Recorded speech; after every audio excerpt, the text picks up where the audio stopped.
Բարև ձեզ հարգելի գործընկերներ, սկսում ենք կառավարության 2026 թվականի առաջին նիստը եւ նախ օրակարգը պիտի հաստատենք, օրակարգի նախագծի վերաբերյալ կան առաջարկություններ, դիտարկումներ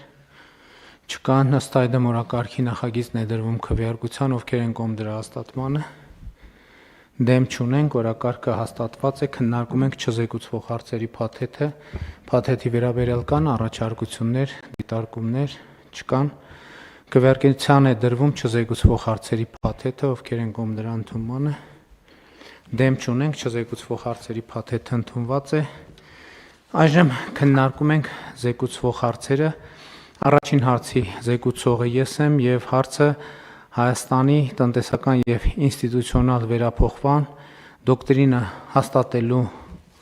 մասին հարցն է եւ ներկայացնելով զեկույցը ես մի քանի ընդհանուր դիտարկումներ կանեմ եւ մեկնաբանություններ կներկայացնեմ Հայաստանի տնտեսական եւ ինստիտուցիոնալ վերափոխման դոկտրինի մասին եւ նաեւ հարակից մեկնաբանություններով հանդես կգամ, որը նաեւ որ չափով կարող է ուղղակիորեն կապված չլինել փաստաթղթի հետ, բայց անուղղակի անպայմանորեն կապված է։ Եվ այսպես Հայաստանի տնտեսական եւ ինստիտուցիոնալ վերափոխման դոկտրինը ներկայանում է որպես զարգացման ուղենիշ, որի նպատակն է վերանայել եւ ամրապնդել երկրի տնտեսական կառուցվածքը ու պետական ինստիտուտները։ Շատ կարեւոր եմ համարում արձանագրել, որ սա ըստ էության ուղենիշ է եւ հայտարարություն է մեր մտադրությունների մասին, ընդհանուր առմամբ կարծում եմ այս համատեքստում լավ կլինի, որ մենք կառավարության կողմից ընդունվող ռազմավարությունները եւ ռազմավարական նշանակության փաստաթղթերը ճիշտ տեղում դնենք մեր կառավարման համակարգում։ Ռազմավարությունները առաջին հերթին մտադրությունների բարձրաձայնում են եւ անելիքների պատկերացումների համախմբված դրսևորում, որովհետեւ ելի եմ ասում, չնայած ոչ միայն ռազմավարական փաստաթղթերը, օրինակ տեսեք նույն մենք անդադ ընդունում ենք պարբերաբար բնականաբար որևէ թվականի պետական բյուջեն եւ պետական բյուջեն էլ ինքը մտադրությունների մասին հայտարարություն է։ Շատ մեր իրականության մեջ հաճախ այս նրբությունը չի ընկալվում, որովհետեւ երբ որ տարվա բյուջետային տարին սկսվում է եւ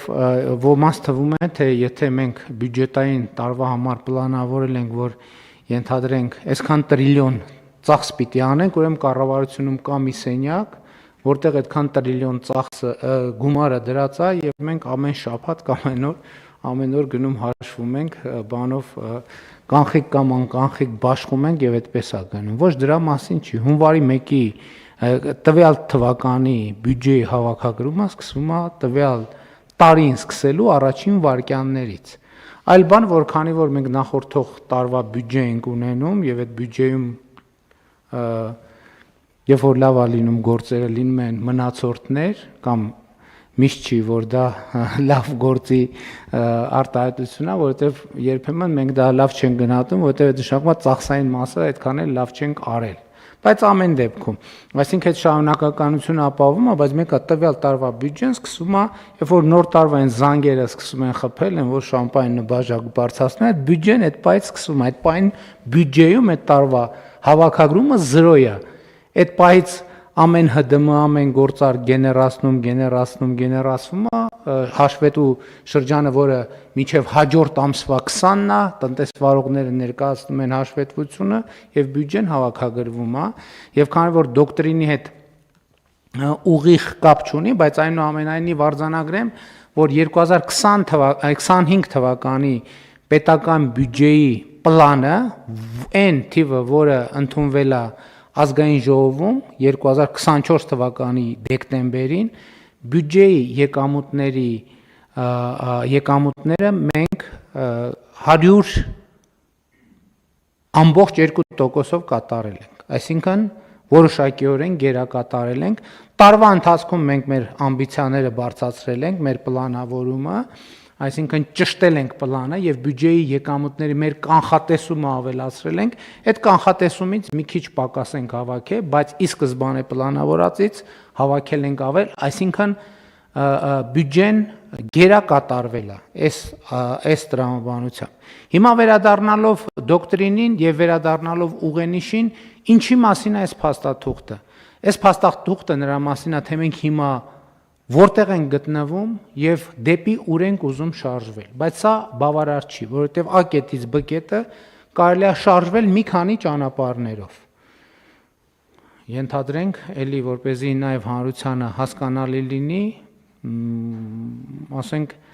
Երևանից Գյումրի կարելի է գնալ առնվազն մի քանի ճանապարհներով, մենք ասում ենք Երևանից ենթադրենք գնում ենք Գյումրի կամ Գյումրիից գալիս ենք Երևան։ Դա երթուղիները կարող են տարբեր լինել եւ հետեւաբար այս տրամաբանությամբ դոկտրինը դրա մասին է, թե մենք ուր ենք գնում եւ ինչ ճանապարհով ենք գնում։ Եվ ըստ այդմ սրանով Հայաստանի Հանրապետությունը նոր տնտեսական պարադիգմ է որդեգրում։ Փաստաթղթի մասին այս պարադիգմը ներկայացված է բավականին համառոտ։ Ինքը 42 էջանոց փաստաթուղթ է, բայց ես ուզում եմ ասել, որ մենք սա 100 քանի էջից ենք կրճատել, դարձրել 42 էջ, եւ ես կարծում եմ, որ սա նաեւ էլի թեմայի հետ ուղիղ կապ չունի, բայց հարակից շատ կարեւոր մի բան եմ ուզում ասել։ Մենք ընդհանրապես մեր ռազմավարական փաստաթղթերին պետքա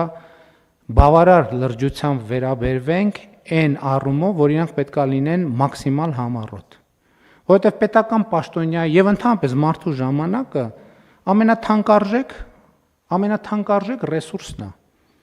Եվ այն փաստաթուղթը, որը կարա լինի 10 էջ, չպետք է լինի 11 էջ։ Այն ռազմավարությունը, որը կարա լինի 15 էջ, չպետք է լինի 16 էջ։ Այն տեղեկանքը, որը կարա լինի մի էջ, չպետք է լինի 1.5 էջ։ Այն նախադասությունը, որը կարա պարունակի 3 բառ, չպետք է պարունակի 6 բառ։ Ու սա ֆունդամենտալ խնդիր է, դասականը դեռ ասել է կներես կարճ գրելու ժամանակ չունեմ, դրա համար երկար եմ գրում, եւ սա նույնպես, որովհետեւ դոկտրինը վերաբերվում է նաեւ կառավարման նոր կուլտուրային, այս շատ կարեւոր բան է։ Եթե առավել եւս պետական պաշտոնին, պետական մարմինը, մի հատ ուրիշ պետական մարմնի գրում է տեղեկանք, առաջին հերթին այդ տեղեկանքը պետք է, ել չեմ ասում, որ պետք է լինի կոնկրետ, պետք է լինի մաքսիմալ կարճ, որովհետև եթե մենք նախարարին, փոխվարչապետին, վարչապետին, վարչության պետին, գլխավոր մասնագետին թուղթ ենք ուղարկում, որ ինքը պետք է կարդա, մենք պետք է ասենք, եթե այս թուղթը ուղարկում ենք, որի կարդալու վրա ինքը ծախսելու է 10 րոպե։ Արդյոք այդ 10 րոպեն այդ թղթի վրա կարդալու վրա ծախսելը պետական ռեսուրսի, ամենաթանկ ռեսուրսի ժամանակի օգտագործման ամենալավ ձևն է։ Ես ասում եմ, որ ոչ։ Եվ եթե մենք հաշվենք, թե ինչքան ժամանակ ենք ծախսում կարդալու այն թղթերը, որը 2 էջի փոխարեն կարող լինել 6 տող, տեղեկանքները, որտեղ ընդհանրապես պետք է լինի 3 թիվ, 3 տող, 3 թիվ, բայց գրվում է 6 էջ, 85 թիվ, 72 ֆայլ, ու ասենք դա նրա մասին է, որ մենք կաթվածահար ենք անում մեր իսկ աշխատանքը։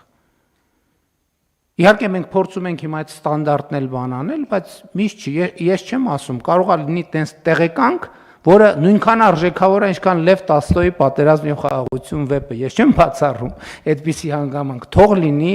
այդպիսի գլուխգործոց տեղեկանքները թող լինեն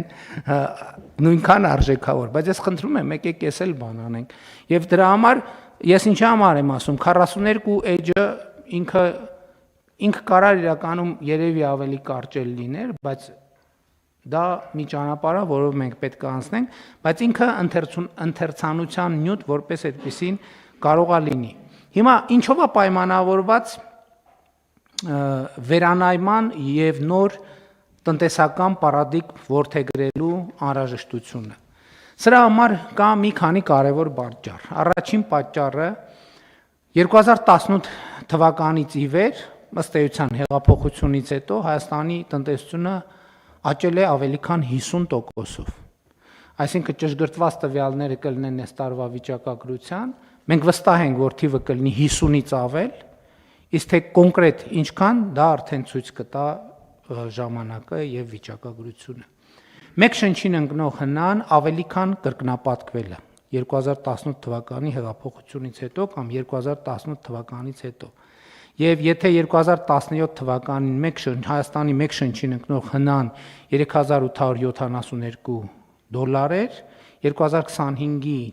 խիստ նախնական տվյալներով մոտավորապես 9400 դոլար է։ Եվ աճը 2.4 անգամ։ Իհարկե պետք է ասել, որ այստեղ դրամի արժևորումը նույնպես դեր է կատարել, բայց դրամի արժևորումն էլ է տնտեսական գործում։ Եվ շատ կարևոր տնտեսական գործում եկեք արձանագրենք նաև թե ինչ է նշանակում դրամի արժևորումը եւ ինչի արդյունքում է տեղի ունենում դրամի արժևորումը։ Կենտրոնական բանկի նախագահը առիթ ունեցել են կառավարության նիստում խոսելու, հիշում եք, եւ այս տարի, նախորդ տարի կենտրոնական բանկը շուկայից հավաքագրել է ավելի քան 2 միլիարդ դոլար։ Այսինքն հասկանում եք 2 միլիարդ դոլար Հայաստանի շուկայում լրացուցիչ միջոցներ են ի հայտ եկել եւ դա նշանակում է, որ դեպի Հայաստանի Հանրապետություն կա որոշակի ֆինանսական եւ տնտեսական ներհոսք։ Եվ սա իր հերթին այս թիվը մեկ շնչին ընկնող համախառն ներքին արդյունքը կարծում եմ ավելի է արժևորում, որը ելի ուզում եմ ընդգծել 2018-ից ի վեր աճել է 2.4 անգամ։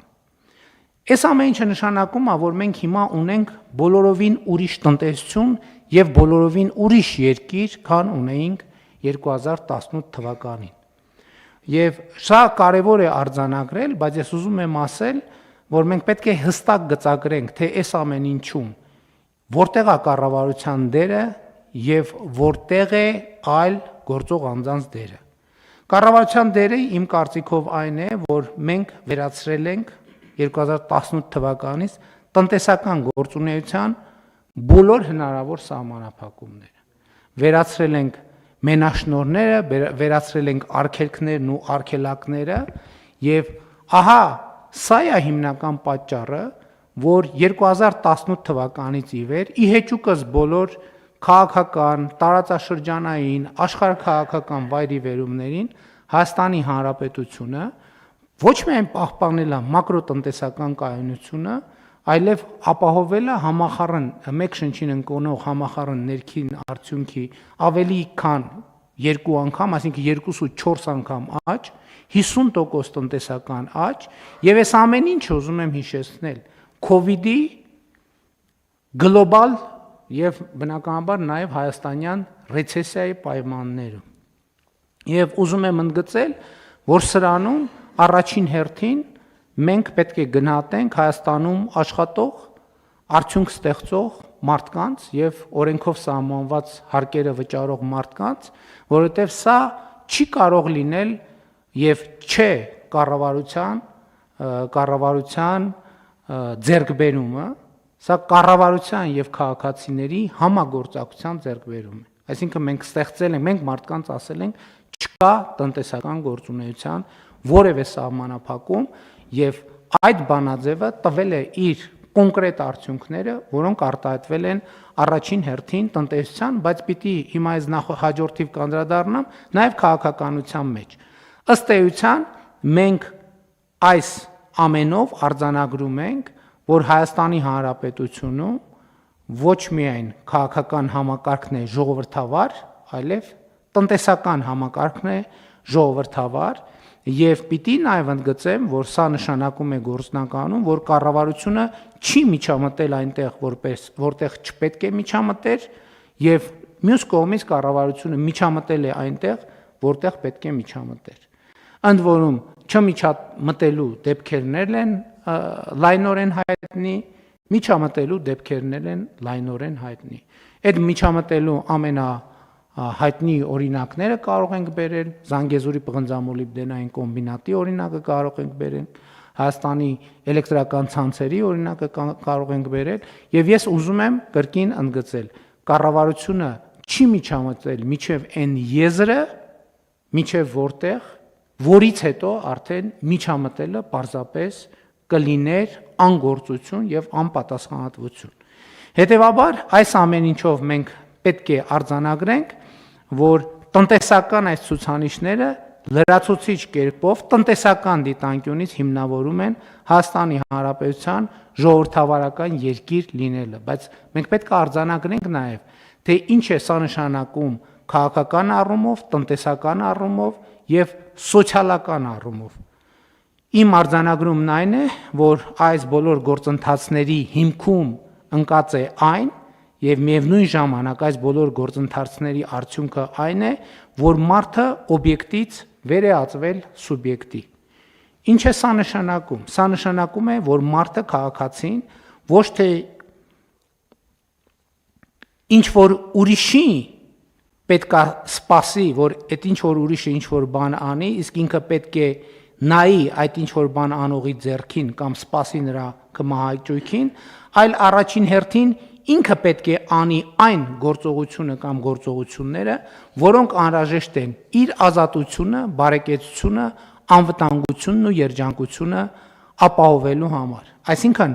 մի բան աներկբայորեն ակնհայտ է։ Հայաստանի Հանրապետությունում ամեն ինչ, բացարձակապես ամեն ինչ որոշում է մարդը, քաղաքացին։ Մեր այս դիրքորոշումը որոշակի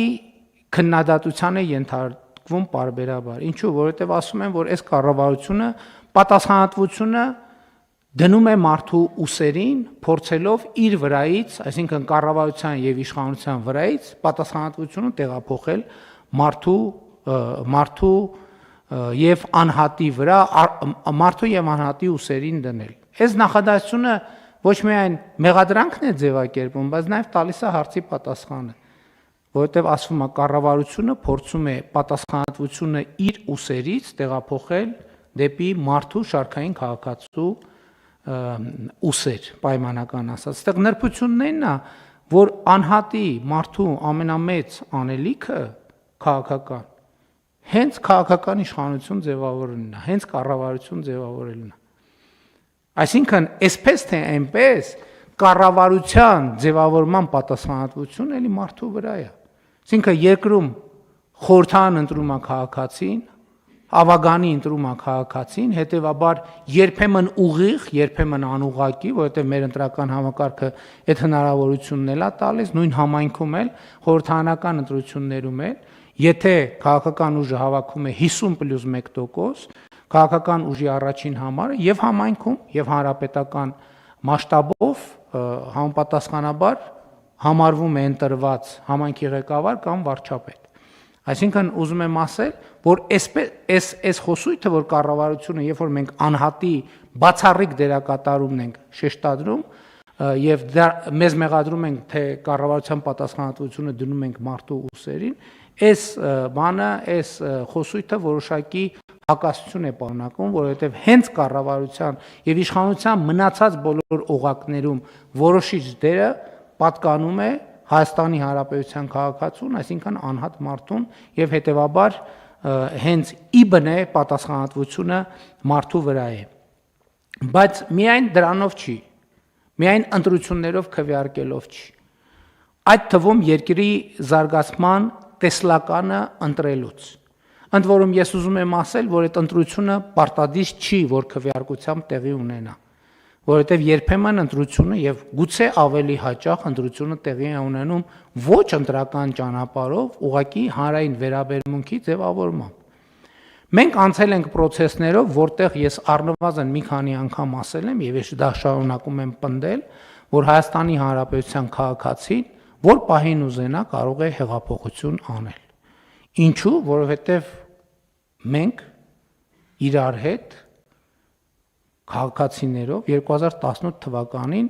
ցույց ենք տվել,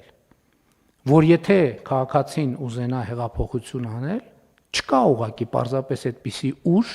որ կարողանա կասեցնել այդ հեղափոխությունը։ Ես նկատի ունեմ, որ այդ թվում վերջին շրջանում մեր ռազմավարությունների եւ տեսլականների վերանայումները քվեարկությամբ տեղի չեն ունեցել, բայց այդ վերանայումներին եղել է քաղաքական արձագանք,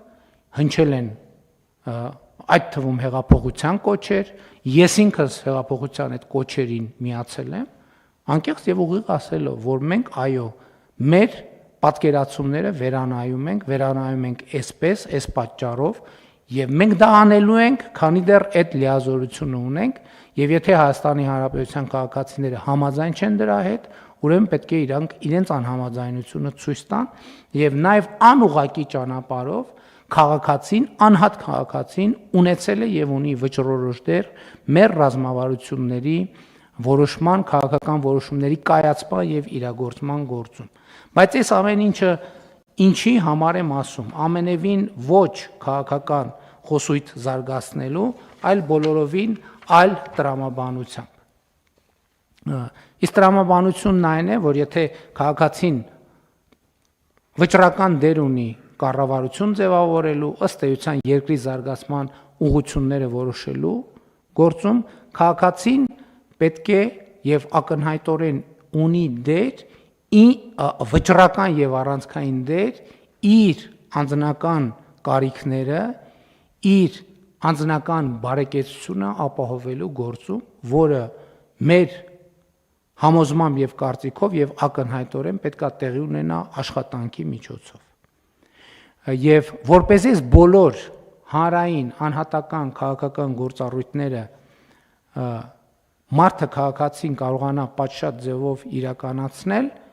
Հայաստանի տնտեսական եւ ինստիտուցիոնալ վերափոխման դոկտրինում արձանագրվում է այն, ինչի մասին մենք արդեն բավականին երկար ժամանակ խոսում ենք եւ ես ուզում եմ մի հատված մեջբերել։ Ենթավեռնագիրը կամ վերնագիրը կրթությունը որպես ռազմավարությունների ռազմավարություն։ Հայաստանի նոր տնտեսական պարադիգմի առաջին եւ առանցքային հիմքը կրթությունն է։ Առանց հասանելի, արդիական եւ մրցունակ կրթական համակարգի եւ կրթությունը որպես ցկյանս ապրելակերպ որդեգրելու բարեփոխումների արդյունավետությունը տուժում է։ Կրթված իր իրավունքներն ու պարտականությունները գիտակցող քաղաքացիները պետության, ազատության եւ ժողովրդավարական կենսունակության ամենահուսալի հենարանն են։ Կրթությունն այլևս պարզապես մեկ ճյուղային քաղաքականություն չէ,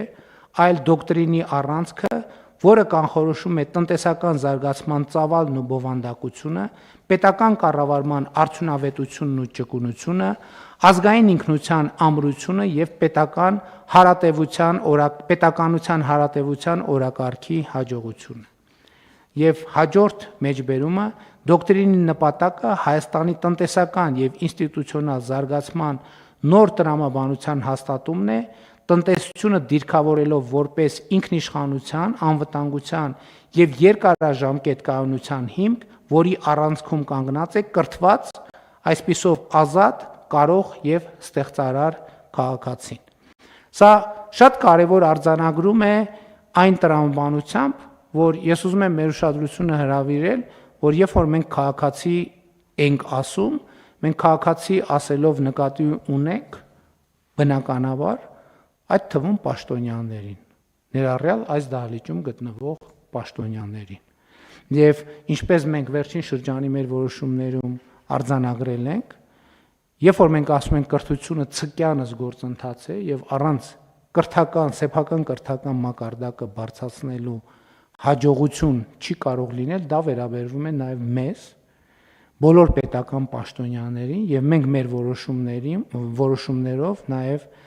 ստեղծում ենք համակարգ, որպեսզի ոչ միայն հնարավոր դարձնենք պետական պաշտոնյաների եւ ընդհանրապես բոլորի համար կրթությունը,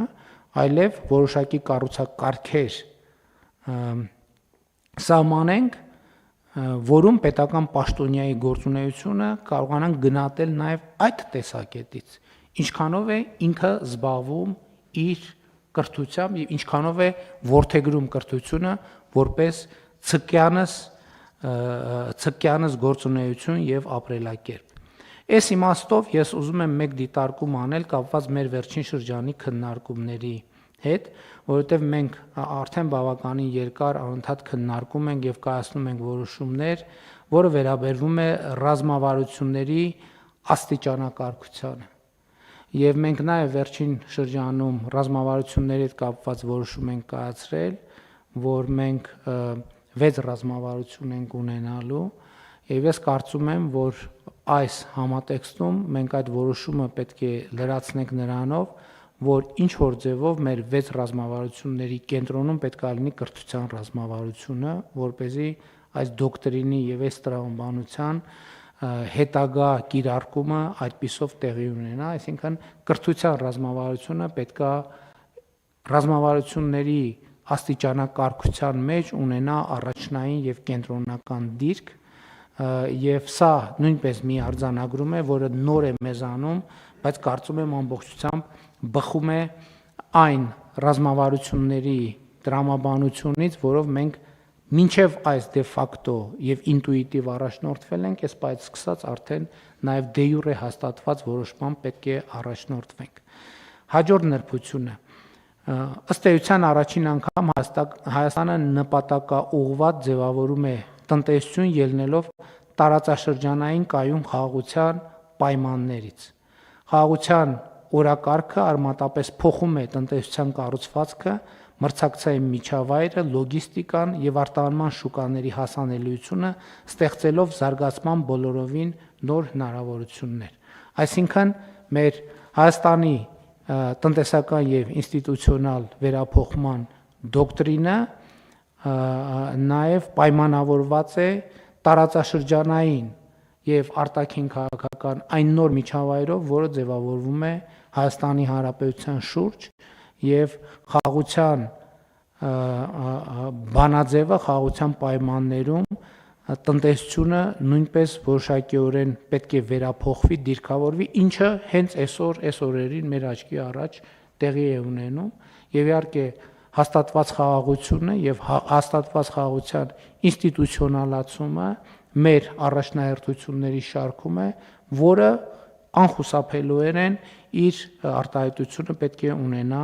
նաեւ տնտեսության մեջ։ Հաջորդ նրբությունը այն է, որ պետությունն իր վրա է վերցնում ակտիվ եւ պատասխանատու դերակատարում կենսական նշանակություն ունեցող ենթակառուցվածքներում, էներգետիկ, տրանսպորտային, ջրային, թվային եւ անվտանգային համակարգերում, միաժամանակ ապահովելով պետական սեփականության թափանցիկ եւ տնտեսապես հիմնավորված մասնավորեցում այն ոլորտներում, որտեղ դա նպաստում է մրցակցությանը եւ արդյունավետությանը։ Այսինքն մենք այս դոկտրինով ավելի մեծ պատասխանատվություն ենք վերապահում պետությանը, կառավարությանը,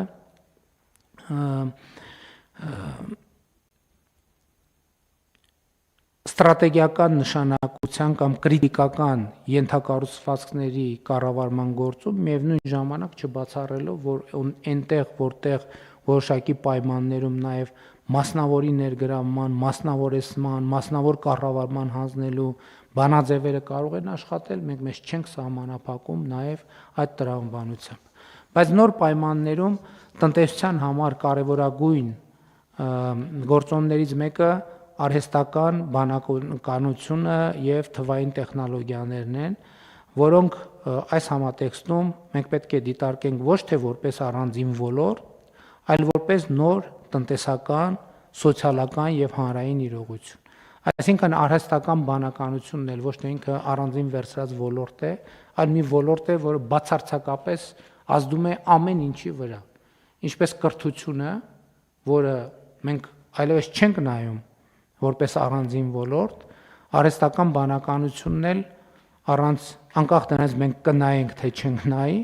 ինքը արդեն մի ոլորտ է, որը բացարձակապես ամեն ինչի վրա ազդում է ընդհանուր հանրային հարաբերությունների, աշխատանքի արդյունավետության, կրթության, գիտելիքի եւ այդպես շարունակ, եւ մենք պետք է առանձնահատուկ ուշադրություն դարձնենք, որպեսզի այդ մոտեցող ալիքը ոչ թե սպասենք, որ մոտենա այդ ալիքը, այլ մենք ինքներս նախապատրաստենք, այդ ալիքը բերենք որոշակի կառուցակարգերով, ինտեգրենք մեր կյանքին, մեր հանրային կյանքին, պետական կյանքին, բոլոր ոլորտներում, եւ սրա համար պետք է որոշակի նախապատրաստական աշխատանքներ, որը իհարկե մենք ինչ որ ձևով արդեն իսկ սկսել ենք, բայց շատ կարևոր է, որ մենք ռազմավարական նշանակության փաստաթղթում դա արձանագրենք։ Արհեստական բանականության հետ կապված կա մի լրացուցիչ գործոն, որը վերաբերվում է էներգետիկ համակարգին, որովհետև արհեստական բանականությունը եւ արհեստական բանականության կենտրոնները իրենք էլեկտրաէներգիայի սպառման խոշոր կենտրոններ են, այսինքն արհեստական բանականության զարգացմանը զուգընթաց էլեկտրական էներգիայի սպառումը աճում է մեր պատկերացումներով անհամաչափորեն։ Այսինքն այդտեղ նույնիսկ կարող ենք խոսել երկրաչափական պրոգրեսիայի մասին արհեստական բանականության բնականon սովորական աճի պայմաններում, ինչը նշանակում է, որ մենք էներգետիկայի զարգացմանը պետք է առանձնահատուկ ուշադրություն դարձնենք, բայց այստեղ մեզ համար բացվում են նոր հնարավորություններ, որովհետև Հայաստանի Հանրապետությունը շատ հարուստ է վերականգնվող էներգետիկայի ռեսուրսներով, մասնավորապես արևային էներգիան մեծ պոտենցիալ ունի Հայաստանի Հանրապետությունում եւ այդ պոտենցիալը մենք պետքա ճիշտ եւ ճշգրիտ օգտագործենք։ Ընդ որում ես գիտեմ, որ այստեղ էլ մենք բախվել ենք եւ բախվում ենք մի իրավիճակի հետ, երբ որ ոլորտում մենք հիմնականում նոր իմացություն եւ գիտելիք ձեռք բերելու մեծ պահանջ ունենք, բայց այդ պահանջը բավարար չափով չի լրացվում իմ դիտարկմամբ եւ մենք չենք կարող եւ այս թեմային առաջիկայում մենք պետք է անդրադառնանք, չենք կարող ասել, գիտեք, ինչ հիմա մենք վերականգնվող էներգետիկայի զարգացումը պետք է դանդաղեցնենք կամ կանգնեցնենք, մինչեւ մենք կհասցնենք այդ գիտելիքի հետևից։ Սա բացարձակապես կարծում եմ անընդունելի է, ոչ պետք է մենք թողենք, որ վերականգնվող էներգետիկան զարգանա եւ մի բան էլ խթանենք վերականգնվող էներգետիկայի զարգացումը, որովհետեւ այստեղ խոսքը այդ թվում մեր էներգետիկ անվտանգության եւ անկախության մասին է եւ մենք պատմական շանս ենք ստացել այդ թվում էներգետիկ առումով լինել շատ ավելի ինքնաբավ, շատ ավելի անկախ եւ շատ ավելի ինքնիշխան։ Այս առումով ուզում եմ ընդգծել, որ դոկտրինում առանձնահատուկ նշանակություն ունի էներգետիկ վերափոխման օրակարգը, որը նախորդ իմ ասացի հետ ունի ուղղակի եւ անուղղակի կապ։ Բացի այն, որ մենք էլեկտրական էներգիայի